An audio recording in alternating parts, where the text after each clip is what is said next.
Connections in these LA streets. Rev your engines as we cruise the streets. This is the place where the story's told. This is the Sugar Talks podcast show.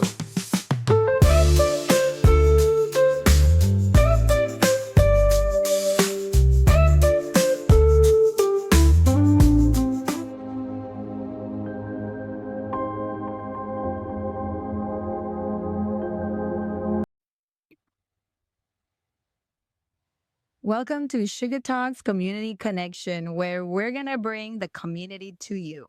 I have three lovely guests. Can you introduce yourself? My name is Rosa Salinas. My name is Michelle Zabatta. Sabrina, Zamora. You guys forgot to tell us what you guys do. I'm a licensed marriage and family therapist. I am a licensed cosmetologist and traveling educator. I'm a grant advocate. I love that. Okay, so this is our first podcast, so this is going to be so fun. So here we have three amazing women. So we've got Rosa, she's a biker chick as well as a family therapist. Let me ask you, Rosa, what inspired you to ride? How did you get into what you do for a profession? Okay, I'll answer those backwards. Do it. I became a therapist, 2016. I did it out of just the love of helping people, working with youth and privileged people. Being able to help in a different manner was really important to me. And growing up in foster youth, also working with foster youth has been really important to me. So a lot of what we do in my practice, we have a 90% bilingual staff because we try to work with underserved communities, which are usually people of color or people who have come from like underprivileged communities. And you were telling me that you majored in criminal justice. Yeah. And then you transferred to a different. Yeah. I have a bachelor's in criminal justice and I worked as a probation for juveniles in Riverside County for just a tad. And I didn't like the way the kids were being treated. I feel like a lot of the kids in our communities just need someone to help them, someone to advocate for them. So I decided to go back to school and I got my master's in clinical psychology with an emphasis in marriage and family therapy, and then started working with foster youth and then navigated to becoming a private practice owner. So now I have two private practices in the IE. I love that. Women kicking ass. And she rides. How long have you been riding?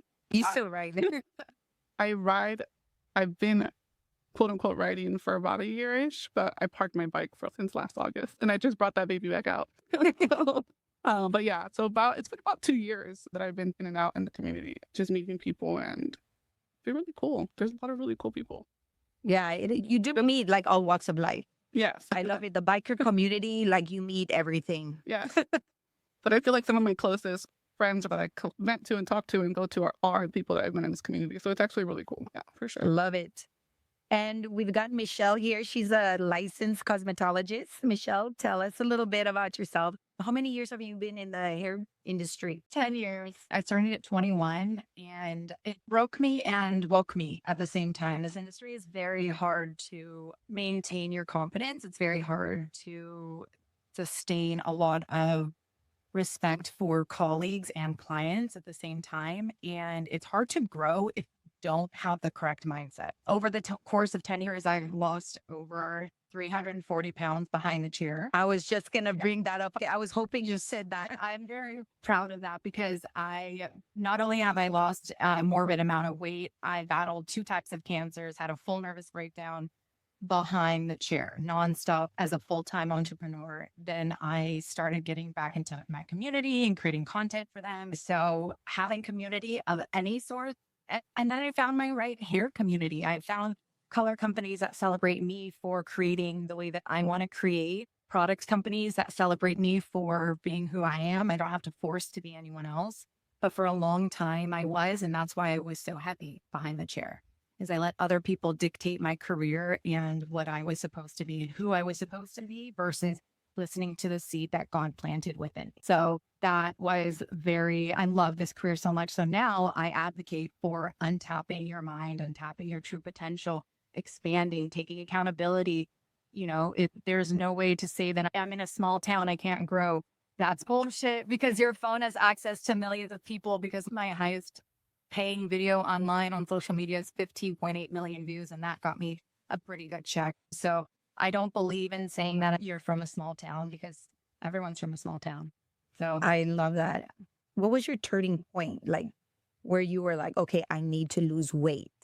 And I'm sure that gave you a lot of confidence, like in dealing with clients too. And too much at one point, like too much. My sister just had her second child and I was at her house. I had a bad in and out order and she was just looking at me. I was 498 pounds on the floor and I needed help getting up. And she was just like, you're going to kill yourself and your goddaughter needs you. And that was it. Like the second she mentioned my goddaughter, it wasn't for me anymore. It comes down to pain and pleasure. We don't get pleasure unless there's some sort of pain, or we seek pleasure from pain. So there's always a reward for something. So I never saw a big reward until it was my sister saying life is a reward and we need you. I didn't feel needed or wanted. So I just decided to hate on my life and my body and my clients. And when I started losing weight, I was like, you have to abide by this. I have these boundaries because they protected me for so long, but then I wasn't being flexible and I wasn't being empathetic and it scared a lot of my clients away.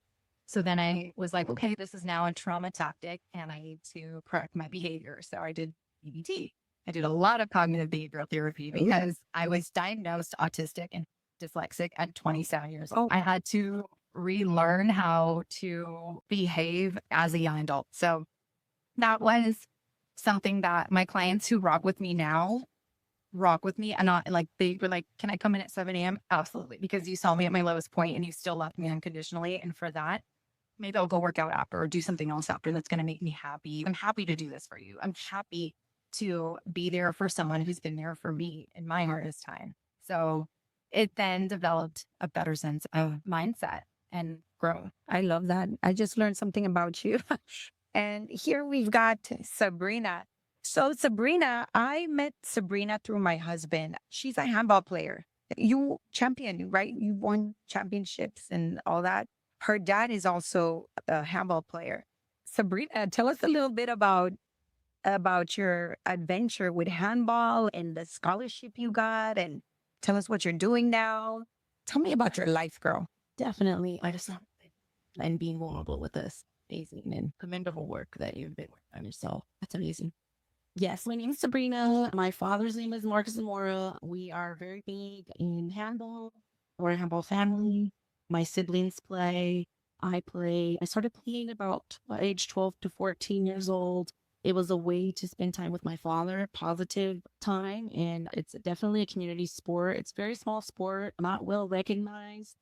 A lot of people associate handball with a negative response, saying that it's prison ball. People who were incarcerated play, but they bring a negative light to it. It's actually a professional sport. I met Tony one day and he has passed away. He was my first handball coach.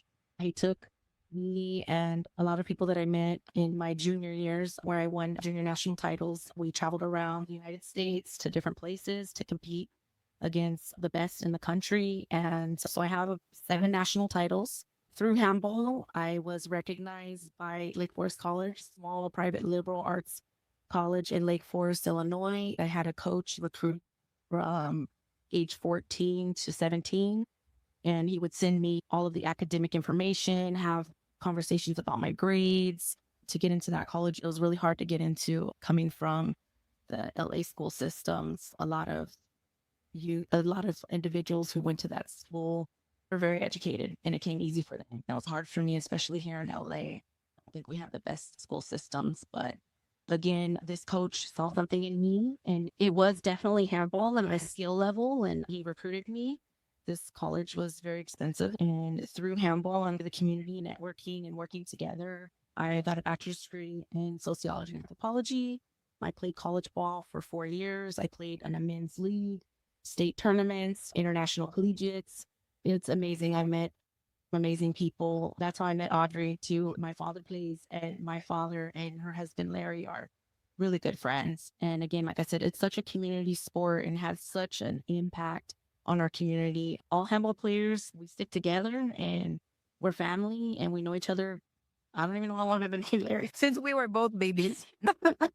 It's been a blessing. It's amazing. It's a sport where you can play independently. You can also have a teammate and play doubles. Again, it's just been amazing. It's not really a recognized sport. It's a hard sport to televise. I think that we're at a point now where it's easier to televise with the new technology that we have. At the same time, in the past, people were with their big video cameras, holding them on their shoulder and trying to record like a indoor handball court. Outdoors is 3 wall, 1 wall. 1 wall is really big in New York. And the Venice Beach courts, I don't know if you guys have seen those courts. Those are, and there's actually a tournament every year. It's almost a 100-year-old tournament, and it's in Ohio. We'll be traveling there the first weekend of September to compete.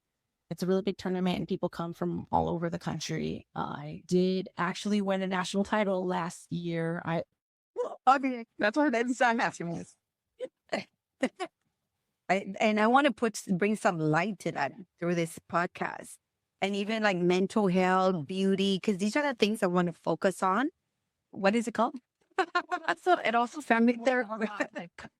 Like we're all usually That, well, doing something alone is good, but doing something with the community is going to give you the strength to go farther than you could imagine. So having someone in your right environment, being in the right environment. Oh, she had the voice of right. Like that's fascinating, right? But the right environment matters. Like you can't it's like sticking cactus in Ohio or sticking a rosebud in A rose blunt. that too. To me, that will go hand in hand. A rosebud in Alaska. You know what I mean? Like you can't always thrive. It's beautiful on its own, but when it's in the correct environment, you're gonna go far. You're gonna make noise. You're gonna lights happen. You're just gonna make magic happen. I always say it takes one person to start something and then the rest will follow. One person, like I think of Dr. King, it takes one person and then everybody follows you. You know what I mean? Like a group, but still it's a group doing it together. I believe in that community and all that connections. That's why I think this is perfect because there's always, I feel like I'm that person. All I need is, I know somebody or, I know somebody. I'm gonna be like when my clients are sitting in my chair, they're like, "Oh, I need someone for construction." I'm like, "I know 3 contractors. Who do you need?" Well, it's nice to have that. I feel, and then even when you're growing with people too. Oh, I'm looking for a nonprofit that will help the homeless. I am the youngest female Italian American business owner on the San Pedro Chamber of Commerce. I can find out certain things. I can lead you to certain places because I have access to having 400, 500 business owners information at my fingertip. And then the same with them. I do a lot of business owners here. So I understand when they're like, hey, you know what? Like I do social media managers or managers of the terminal in the harbor. Hey, I got to come in at X, Y, and Z or like dock workers. Yeah, you're a longshoreman. Of course I'm going to do your hair at midnight or you need a request at 6 p.m. I'm like, I'm going to bed. What? I got no kids, no maids. You're ready. Call it like community do this. Yeah. But that also means I'm in the right environment now to do that. Because before I couldn't say yes. Yeah. No, bye. Like I'll just go eat. Or like I'm gonna go eat. But you know what? If I can, I will. I'll do that extra step because I'm genuinely happy doing what I'm doing. And then when they're like, oh, okay, I need some help with looking up another business or another mentor, then this is where you're gonna go. Or therapist. And I think That reminds me. Okay. Yeah, I was just saying it. like wanting to help people that want to help the community usually come from the community that you want to help. So I think it's really important to be able to open those doors and have people see you and then see themselves in you. Because then they're like, oh, because when you're growing up, I can't speak for everybody, but when you're growing up in underprivileged communities, you don't see yourself in these big roles. You don't see yourself in these big successful companies. So when you can become that, like she said, it takes one. But then other people see you and they're like, wait, I can do that too. Like I tell her, nobody looks at me and thinks I'm a therapist. And I'm okay with that. But the people that come to me, the people that see me and get to know me and come to my offices, they just know there's such a genuine love there. And everybody that is there has the same mindset. We have the same views. And we know our goal is to help the community to bring this awareness of mental health to underprivileged communities because we don't grow up thinking that's something that we should be doing. I know for me, I'm Mexican. That's not something we grew up being told that you should be doing. But then you see these kids who come and they're like, oh, dude, like we talk. I dress like this to work. I wear jeans, t-shirts. I don't care. We dress normal. I don't dress the part or whatever. And nobody in my office does because I don't feel like that's the image that we want to give because then we look like the thing that they can't obtain. And I think that's really important too. Like you in your community, like you're opening that door, and you're in freaking Ohio, kid from LA, you know what I'm saying? Like you're opening that door, and now someone can see you and be like, oh, I can see myself in that role, and vice versa for you. You know what I mean? And even with Sugar, you want other people to, because it's going to stop at some point for us, and somebody's going to have to take that reign. So I think it's important to allow people to see themselves in the work that we do too. I totally agree. And I also feel like I'm at this place in my life where somebody saw something in me, or many people saw things in me and gave me a chance. And I'm trying my hardest with the youth out here. It's hard. It's really hard. They don't want to commit to anything. And you're fighting with them, the technology, and then being on a cell phone constantly. And then I'm always trying to get my nieces involved. We're just a sports family. And I agree. I see a lot in our youth, like you said, giving them an opportunity, and then just all the connection, all the Community connect. I never. What happened to my mic? Oh, there it was. I actually reached out to the Boys and Girls Club in the Harbor area, and we had our chamber breakfast there. That's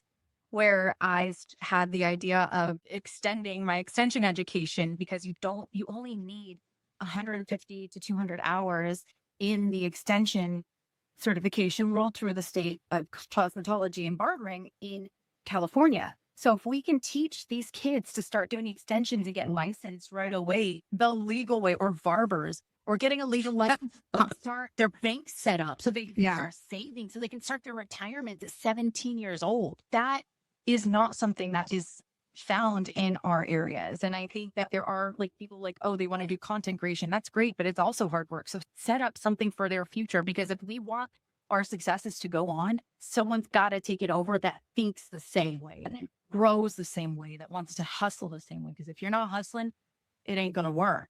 You ain't hustling, you ain't bustling. I just came up with that. That was my biggest be like, you know what, that's cool. Trademark. Yeah, so that was it. I said, "Hey, what's this?" Like, oh, yeah, she said, yeah. Here we have the lovely cat. She's fashionably here. I'm so lively about this one. Okay. Keep her away. I know. Okay, this is Kat. Tell us a little bit about yourself. Kat's a biker, and she also has her foundation. Tell us a little bit about that. Yeah, Cat, Crazy Cat. That's my biker name.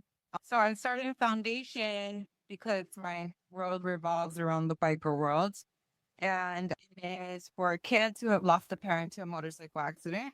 We are expanding now. We were just providing wish lists at first. Now we are expanding to helping funeral assisting, grief counseling, and scholarships kids as well. Always been involved in the community, right? Since I remember when I first met you, I don't think I was writing. And someone's, oh, we're going to go to the opening of a Cat store. I'm like, who's Cat? And I jumped in the back. See, dude, Larry. And that's when I first saw you. I'm like, wow, this is so inspiring. Your store. And I like that. So that's how I met you. And now look at her. We're besties now. She goes Larry in the morning. 6 to 8. That morning, I'm like 7 o'clock, 8 o'clock. She don't sleep. So I'm like, I'm gonna get out there and Once she get up, it's addicting. You need a bike. I keep telling her to get a bike. I'm a scaredy cat. I get scared. I love being a backpack. It's my favorite. But when I ride my bike, I'm just so tense. I just know that I have to let go of that. But it is scary. I'm scared. I control to someone on a bike. I need to be in control. Yeah, I fall asleep in the back. I do. There's videos of me just fucking crashed out. Yeah. I'm so comfortable. Sometimes she flips, like she sits this way and she videotapes. Best 360. I'm so comfortable. I don't know why. Kat, you've gone down before, right? Yeah, Yeah. And the first year, typical. Yeah, when you start going, you get comfortable. You're like, and that's my biggest advice to anybody: never get comfortable. I don't care if it's 20 years later. Do not get comfortable. I see some girls that are out there like in their head that we're unstoppable or whatever. Nothing's ever gonna happen, invincible.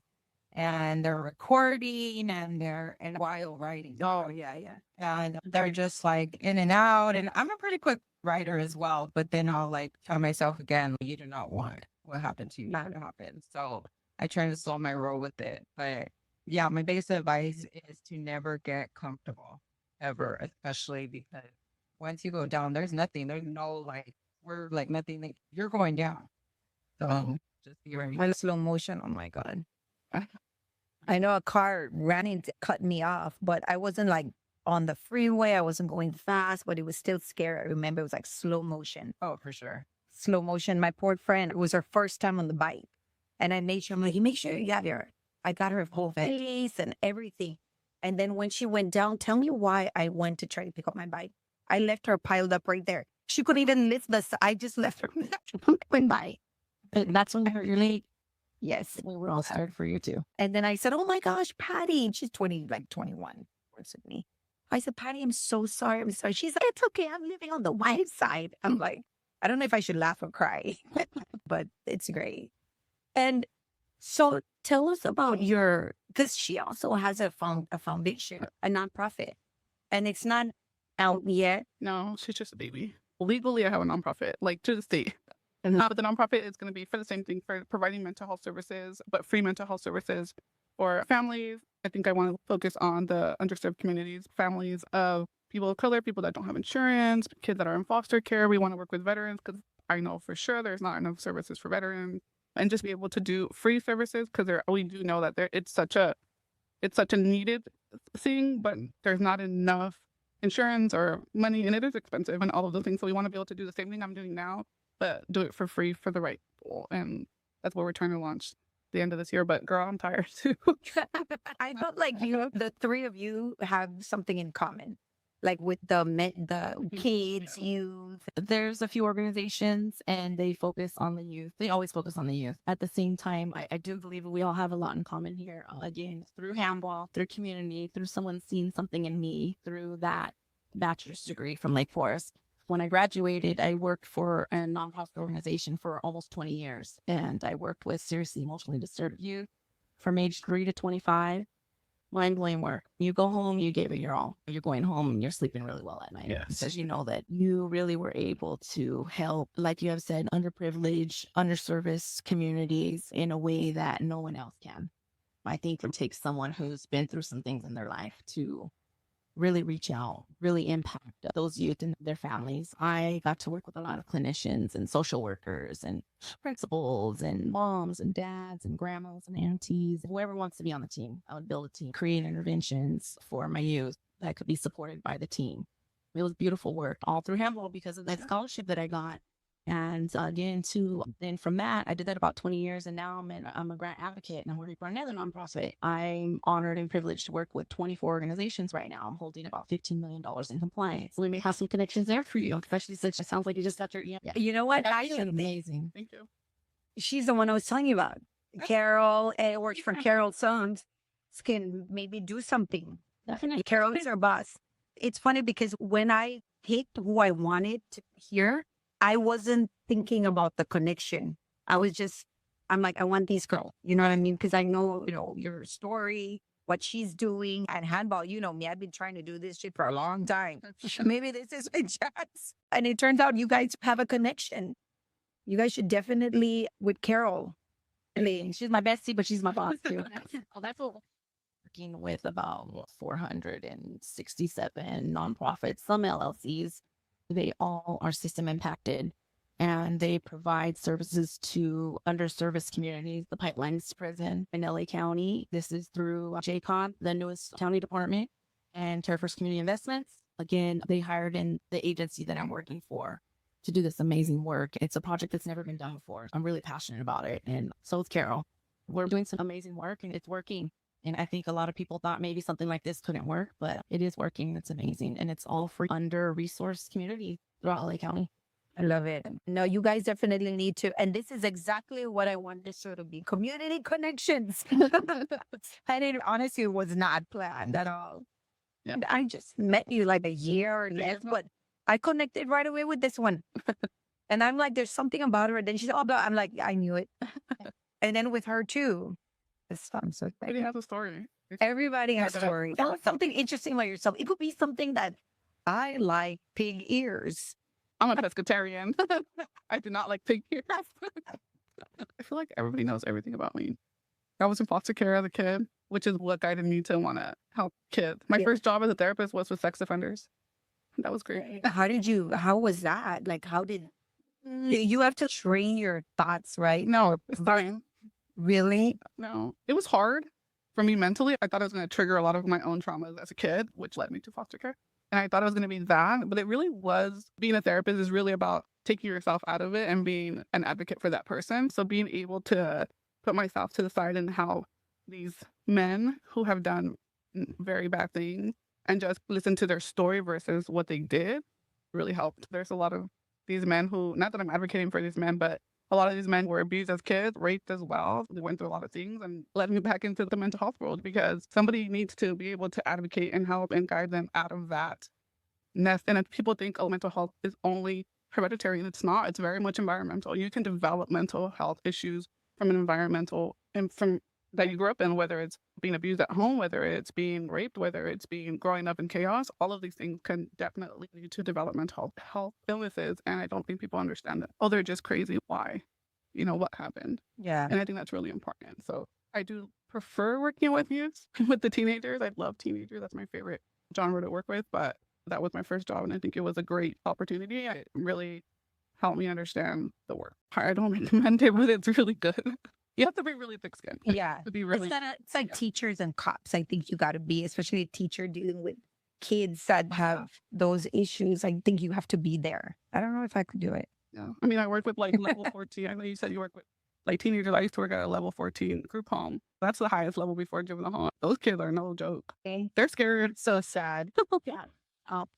Unit, level 14. And they don't care. Adults think a little bit more. Not that they're not going to get you in trouble, but kids don't think that way. Kids just act because they're kids. They don't think about consequences. So they're a lot scarier than grown-ups for sure. Yeah, like we had to go toe for toe with some of these girls. Really? You have to. That's so sad. Yeah, and they'll attack you. I think what's sadder is that most of the ones in residential, a lot that I experienced. 100%. And basically, at that time, I was helping them advocate with their own attorneys to get their needs met because who else is going to do that? They don't know. They're just being controlled. Yeah. They're in an institution, basically. They've been forgotten, really, because the state's not out there advocating for every single kid that's on their roster. It really is an impacted community. And that's why I say these underprivileged communities don't just mean people of color or people that don't have money. There's so many aspects to kids and families who are underprivileged that just need someone to be like, I got you. To take that person to be like, for them to be able to like, okay, then I can do it. Because everybody needs to be believed in, they need to be loved, to know that someone's thinking about them or cares about them. And when you do that for one kid, it makes all the difference. When I used to work at the group homes as a therapist, some of my therapy was just picking the kid up and taking them to community college and helping them fill out their application because they don't know how to do that. They don't have anyone to. They would text me and be like, Miss Russell, I just finished my first year. A kid who was in the streets being sold, it's a huge gap that I feel like not everyone is seeing. And it's right in front of us all the time. You would be surprised. They don't forget that. They'll cherish you forever. I was watching a little clip. I think it's Lil Wayne. Was it Lil Wayne? It's a story. He was talking about Bob, an older Caucasian. I don't think he had a leg or something. Anyways, I guess he was shot. He just loved Bob because the cops were jumping over him. They didn't care. So he took care of him, made sure he was okay, took him to hospitals. When he won an award, you guys should look it up. He was thanking this guy, Bob. The stories, I don't want to give it away, but it was so cool. You guys got to YouTube it. Thanking Bob. He believed in me. He never left me. And like you said, it takes one. We all need that one person. Yeah, 100%. Yeah, I really loved working in the group home because I was level 12, so it was a little step down out in the community. And what I loved the most was being able to teach them life skills, how to cook, how to make a Thanksgiving dinner, how to have a family setting. And also I would get on the phone with their social workers and I would take them out of the county. I took them to Ventura State Beach, take them to Joshua National Monument, like exposing them to different places that they're not exposed to because they live in the system. But it's amazing work. Yeah. Amazing work. It's so rewarding. I think kids, working with kids. Yeah. Working with kids and then, because they really appreciate that too.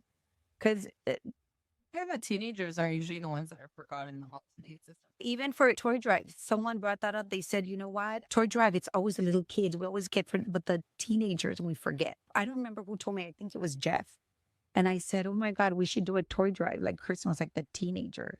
You get gift cards or whatever. I think that was the right one. And we went, my cousin works with teenage boys, and they're probably one of the top because nobody really looks at them. Nobody, we them Christmas gifts and everything, did wish lists and stuff. Oh, And it was really nice. And they're hilarious. The things that they say were I love Talk a that. lot of shit. exactly. Which is why I can work with them a lot better. They see girls coming up on bikes. So Yeah. They're all It's important work that I feel like I said doesn't get enough light shed on it that needs to. So that's the goal. So now I need to push my nonprofit. yeah, that's inspiring right here. And I'm learning a lot with because mine, it's not only mine, because I also have it with Espinosa's Factory 47 and Two Felon. So we all work together on it. But going into the chambers, meeting your legislators, it's so important. I'm doing a lot of networking, even after tonight. I'm going to go to a chamber meeting and introduce myself. I noticed a lot of it in networking.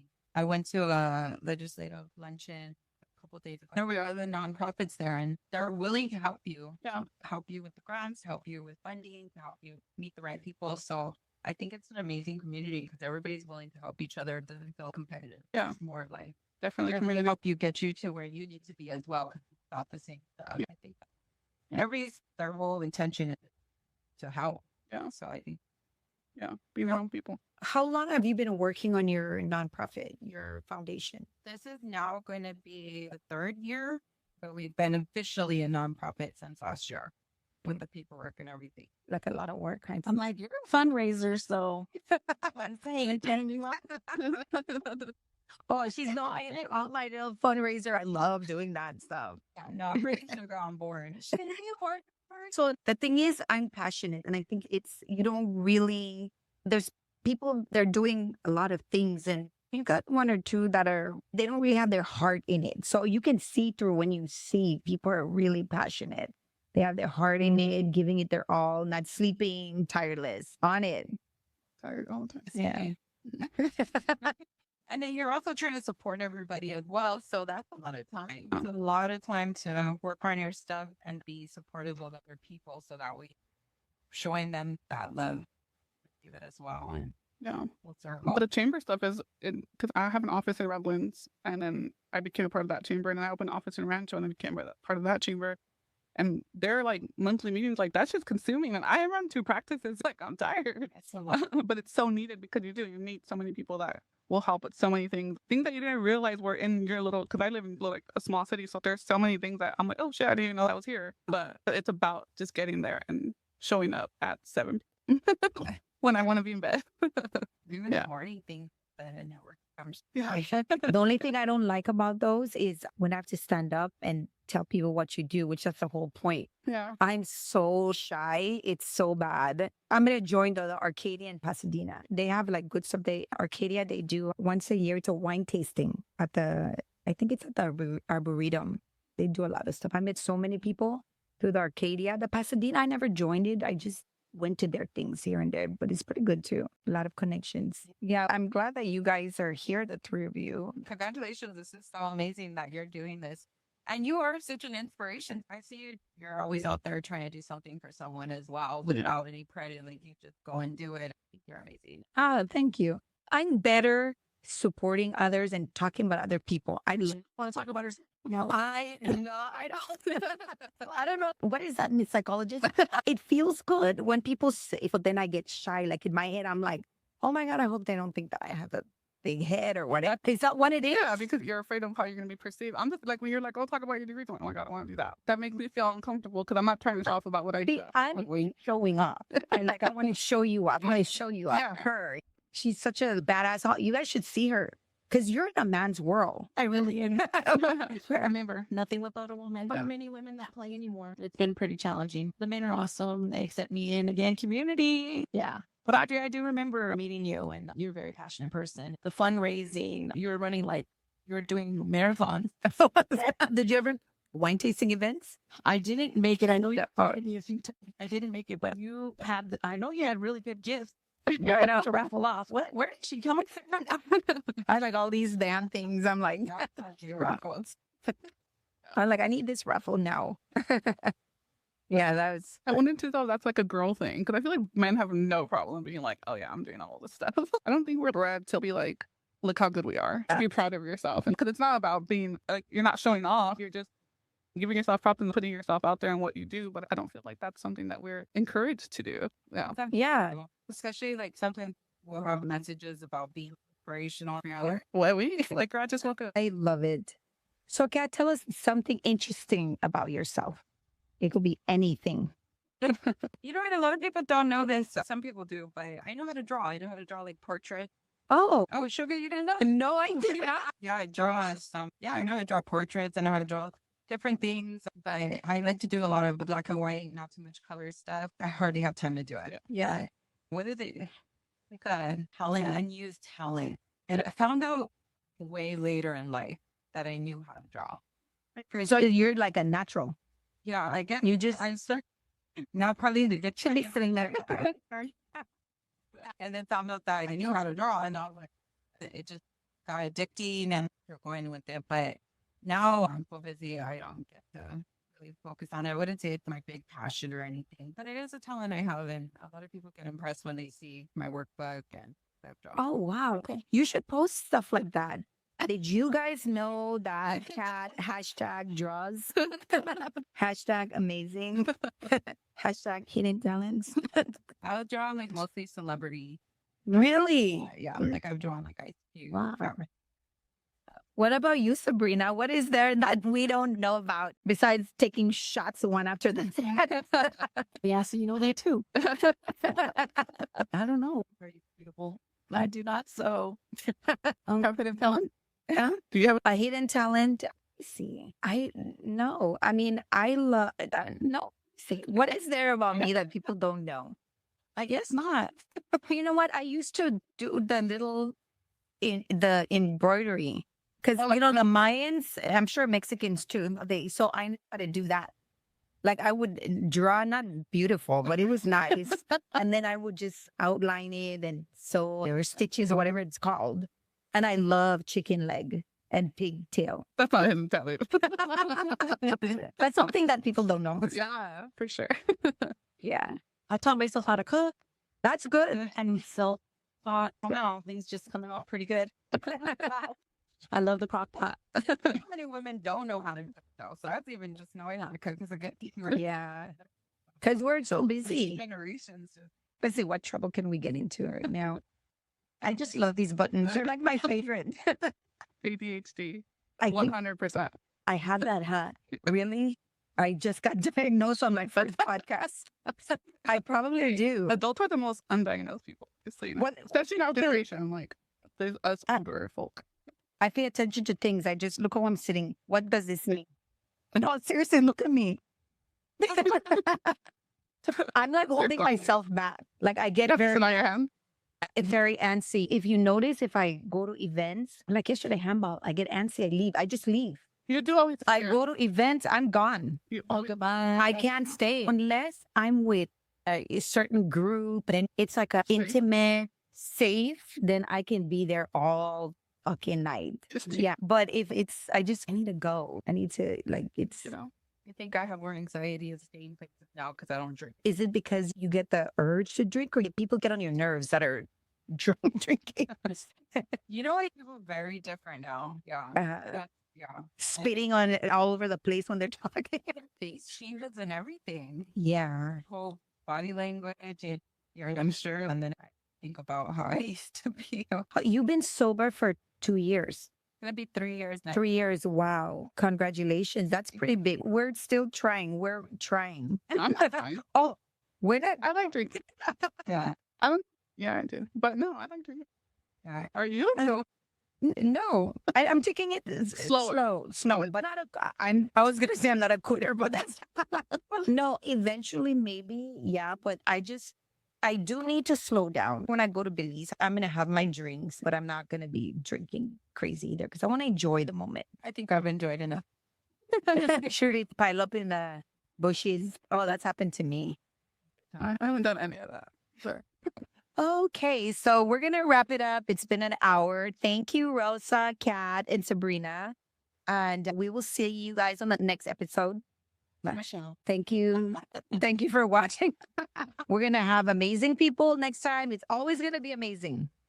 Thank you for having us. Yeah. Yeah, of course. And I'm so proud of you. This is amazing. I know you've been bringing this to life for some time now. Yeah, it's been a minute. And I'm like, you know what? I'm just going to do it. I'm just going to go ahead and do it. And I love about you. I got to get my logo and then we could put other people's logo up there and stuff. So I'm excited about this. But let's see, it's 56 minutes. So peace out. Community connections in these LA streets. Rev your engines as we cruise the streets. This is the place where the story's told. This is the Sugar Talks podcast show.